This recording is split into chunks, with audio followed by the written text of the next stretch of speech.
गांधी की जय, महात्मा गांधी की जय, महात्मा गांधी की जय, भारत माता की जय, भारत माता की जय, महात्मा गांधी की जय, महात्मा गांधी की वैष्णव जन तो गांधी की महात्मा गांधी की पीड़ पराई जान भारत माता की वैष्णव जन तो कहीं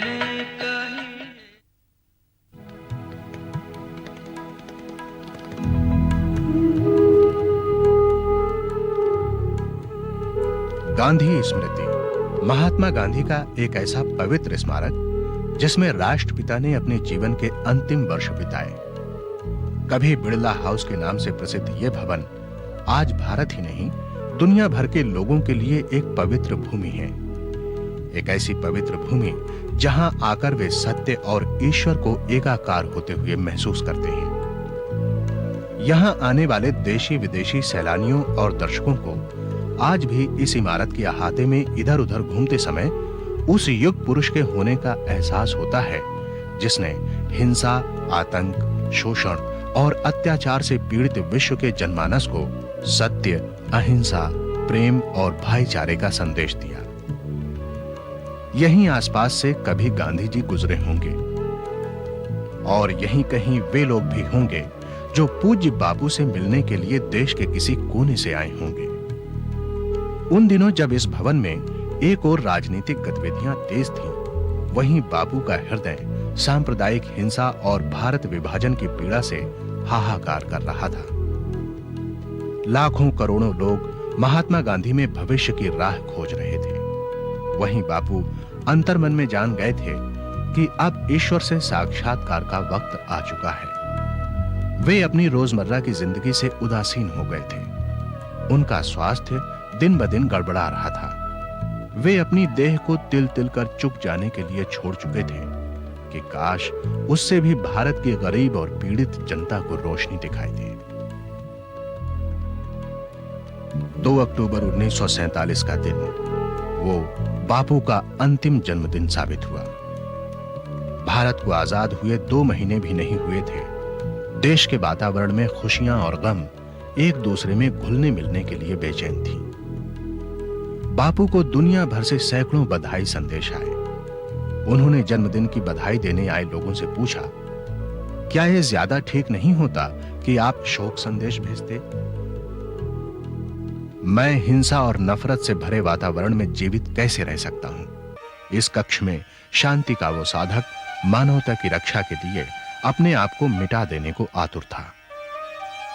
13 जनवरी 1948 को महात्मा गांधी ने अनशन शुरू कर दिया। वे अपनी अंतरात्मा के प्रकाश से शांति का रास्ता खोज निकालना चाहते थे। 16 जनवरी 1948 बापू ने कहा, अगर भारत और पाकिस्तान में शांति स्थापना नहीं होती है तो मेरे जीवित रहने का कोई अर्थ नहीं है। 18 जनवरी 1948 को बापू ने करोड़ों लोगों की भावनाओं का आदर करते हुए अपना अनशन तोड़ा। लेकिन उन्होंने चेतावनी दी और कहा, यदि स्थिति में सुधार के कोई लक्षण नहीं दिखाई देते और वो दिन ब दिन बिगड़ती ही जाती है, जैसा कि इस समय हो रहा है, तो आने वाली आंधी को रोक पाना असंभव नहीं तो भी बहुत कठिन हो जाएगा। 20 जनवरी 1948 बापू निश्चित समय पर प्रार्थना स्थल पर पहुंचे। प्रार्थना चल ही रही थी।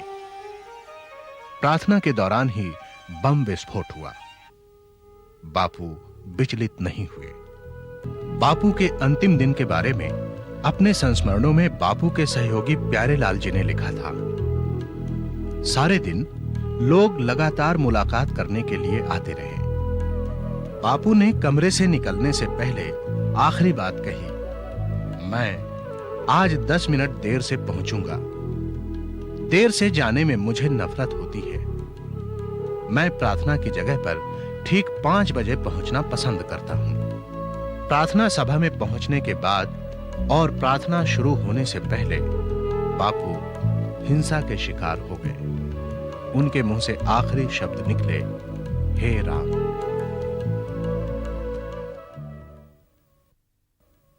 भारत सरकार को विदेशों से संवेदना के 3000 शोक संदेश प्राप्त हुए। बापू ने अपनी मृत्यु से पहले कहा था, जब तक मेरी निष्ठा की ज्योति जल रही है, मैं कब्र में भी जिंदा रहूंगा। इतना ही नहीं, इससे भी आगे बढ़कर बोलता रहूंगा।